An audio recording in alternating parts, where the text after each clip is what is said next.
Hey you guys, today I'm gonna do the half and a half not season 3. Yeah. Episode, I don't know.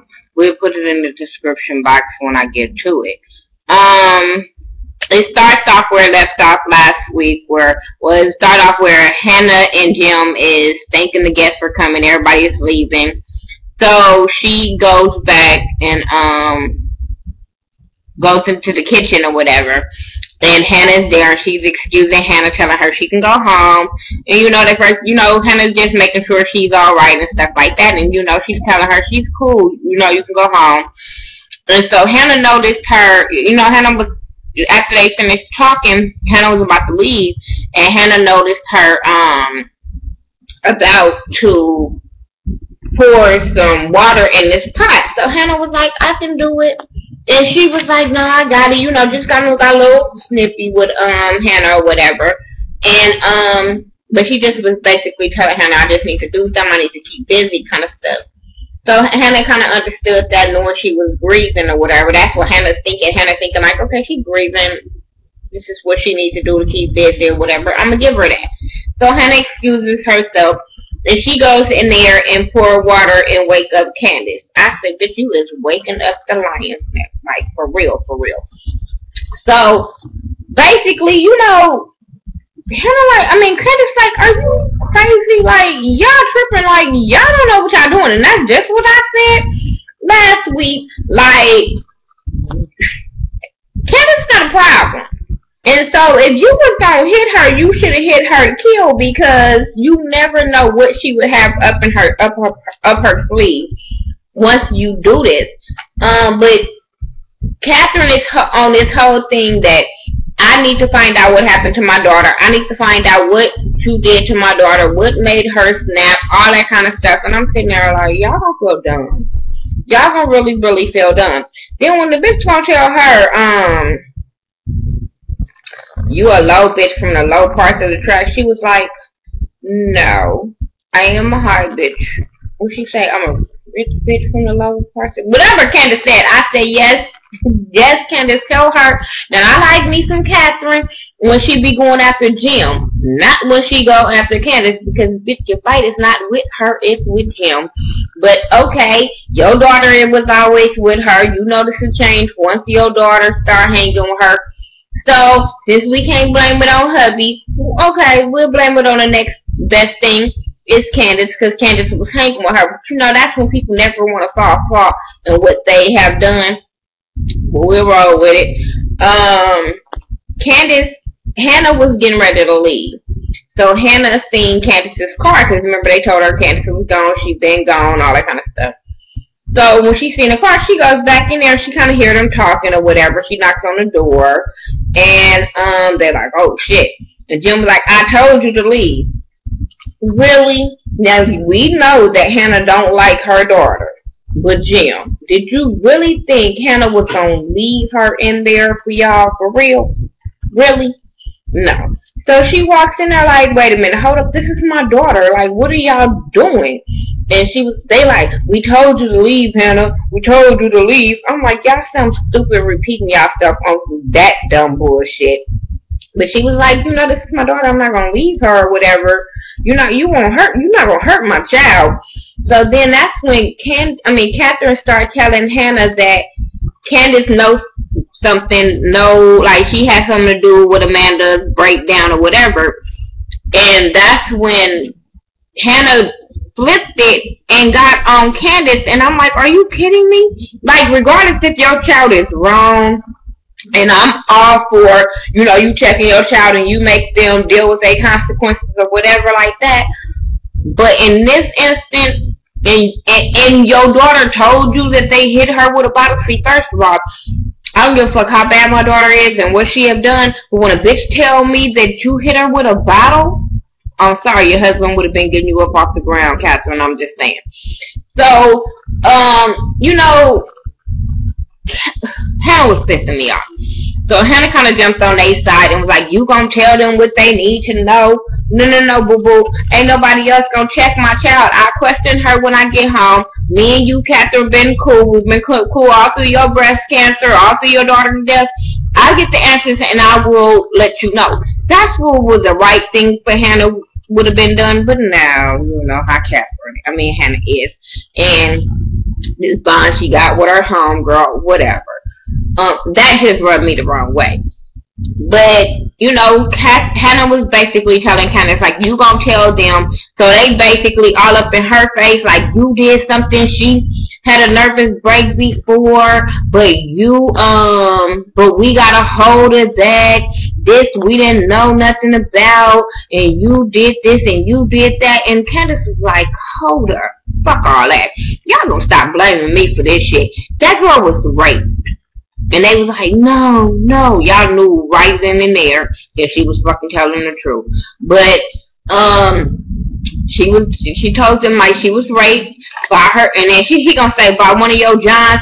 You used to be one of them, so how you gonna get mad at her? And that's how you met her. Like, don't do that, Jim. Okay, cause that's what I would have said to you. I would have been like, one of your buddies, cause you was one of them.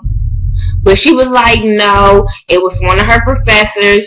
She tried to come to you, Jim, but you brushed her off. You told her something about that little girl do whatever Jim told her. So she went to her professor, and her professor told her to make up a grade. And hell, she made up the grade by him fucking her and him raping her. And that's what made her go crazy. And the girl thought she was pregnant. And that's when Jim saw that pregnancy test and thought it was Candace. So, you know, Candace went along with that or whatever. Jim was like, well, that pregnancy test said, yeah. And she was like, it was a faulty pregnancy test. They knew she was telling the truth. And it took for Hannah to tell them, hey, she's telling the truth on this one because I know my fucking daughter. I know my daughter lying and when she's telling the truth. And I'm like, you the motherfucking lie, dude. Okay, Hannah, we're going to go with that you telling the truth. You trying to take up for your motherfucking daughter. Okay. Wishy-washy ass. So, anyway, Candace ended up leaving after that, and Catherine ended up telling Jim to find the professor. So then you have Celine's son doing like a mock interview with this news station or whatever, and Celine comes in and stops it. She makes them go out so she can talk to her son. He kind of goes off on her like, this motherfucker don't care about me or my brother or you. Why should we care about him? This can discredit his, you know, campaign. People that's voting for him, this will stop them from voting for this raggedy ass motherfucker. But you want to sit there and protect him.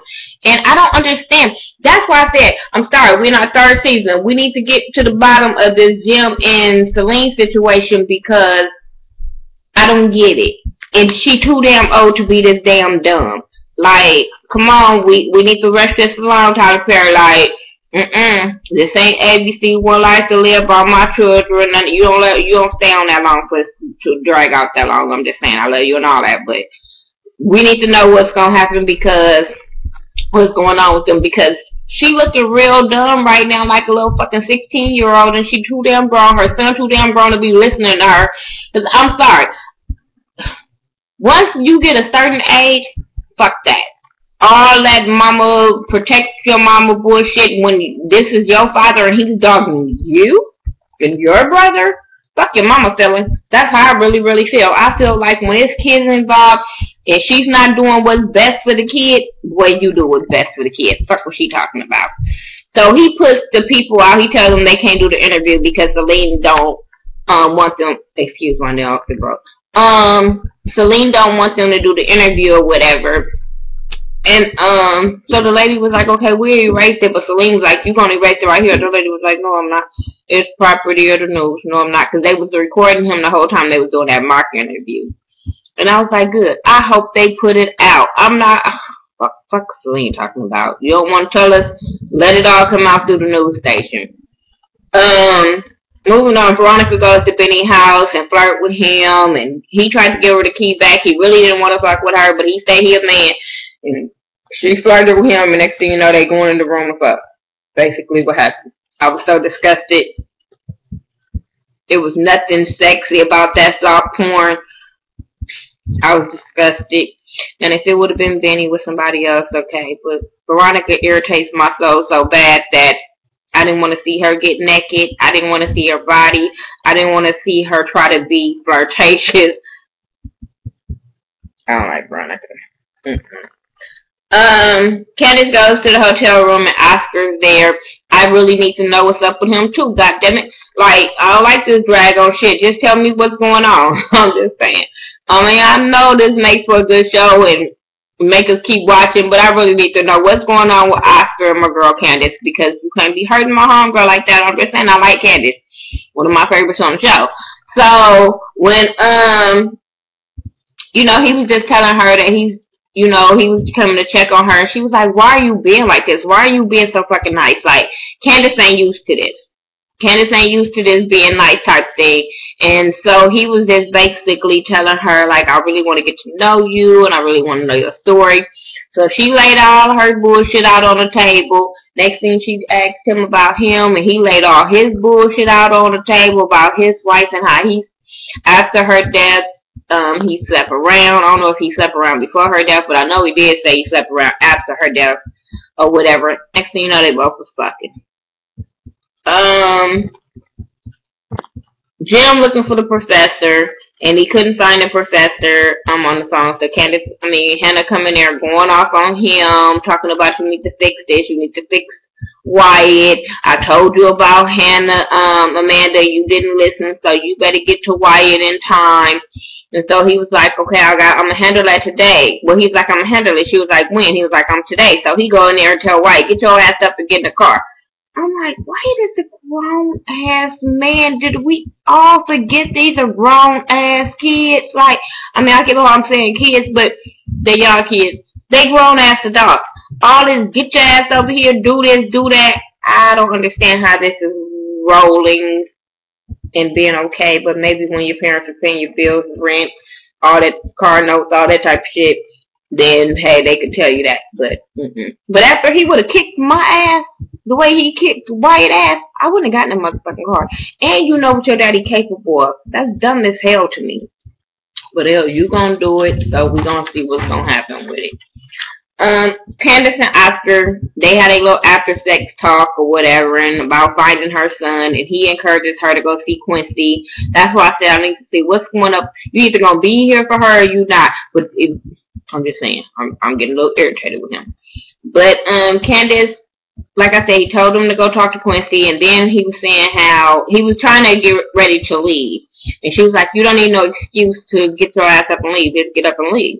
And he was like, no, my plane's been on the tarmac for like 3 hours. I was supposed to leave, but then I came to check on you, and this is what happened. So I rescheduled my plane to leave for 2 days. Then he invited her to go and told her to be at the plane in 2 days. And she said no, but I think Candace gonna probably end up showing up. But, yeah, he better not hurt her. I'm telling you, he better not be no cop. I don't know what's up with him. It's so much stuff going through my mind about him. I'm like, oh, don't make him come looking for you, Oscar. But, anyway, the investigator calls Maggie and tell her about Veronica being at Benny's house, and she's been there for an hour. Music was playing. He don't know what they doing, but music is playing. He's scared as hell. So he sends her the text message of the address, and after that he calls David and tell David, what did he tell David? She tell David, I think it was something about the car. Oh, I put a GPS on your car and it's at this address on whatever street it was, but you could tell it wasn't on this street. And he was like, what is it doing over there? And then she was like, I'm going to call the police. So he was like, okay, cool. And then when she didn't get the reaction she wanted, because she wanted him to say, I'll go get it. And he didn't get that reaction. So she was like, well, you sure Veronica don't got it? He was like, no. And she was like, well, I don't mean to bring this up, but you did say that she had a drug problem. So they got to David to thinking and stuff. So when she mentioned the cop again, he was like, no, I'll go over there, because he didn't want no cop to be seeing his wife all, drugged out or whatever. And then their reputation is ruined. So he said he'd go over there and check on things. I was like, okay, yeah, this is where we get somewhere. So then you get Quincy and Candace. She go see him in jail. he was like, you coming to bail me out? I'm like, why? You've been looking for her to kill her for all these months or whatever, and you want her to bail you out of jail? Okay. She was like, well, I came to talk to you. He was like, okay, bail me out. She was like, okay, after we talk. So she was asking him where her son was and is he fine? And he was like, the little boy's fine. But then he just started going left about, you gave me up, you snitched on me, I saw the paperwork. She was like, what the fuck are you talking about? No, I didn't. He was like, she told me. She was like, who told you? And he was like, Veronica. And she got me out, and she gonna get me out this time, and then I'm gonna come after your ass, and I'm gonna come after you, and I'm gonna come after Benny, and I'm gonna kill your ass. And I'm sitting there like, you doing all this threatening on the jail phone, really, my dude? And she put you in jail the first time. Why would you keep threatening her like she can't keep you in there? Okay. Okay. Stupid. But then he was like, when he said, I'm going to kill you and I'm going to kill Benny and I'm going to let our son watch so he can hate you as much as I do. I said, oh yeah, him and Veronica is a match made in heaven. Neither one of them have no kind of fucking soul. Like, who says that? You have no soul, you mean idiot. Like, ugh. Okay. Candace was hurt, but Candace gonna have something for all they ask on. Gonna keep fucking with her. Tyler Perry, please don't make Candace into a punk. Please have this as a hard ass Candace we love, because we can't have her being no punk about the situation. We need her to get revenge on all these motherfuckers that's doing her fucked up because she done them fucked up first. I'm just saying.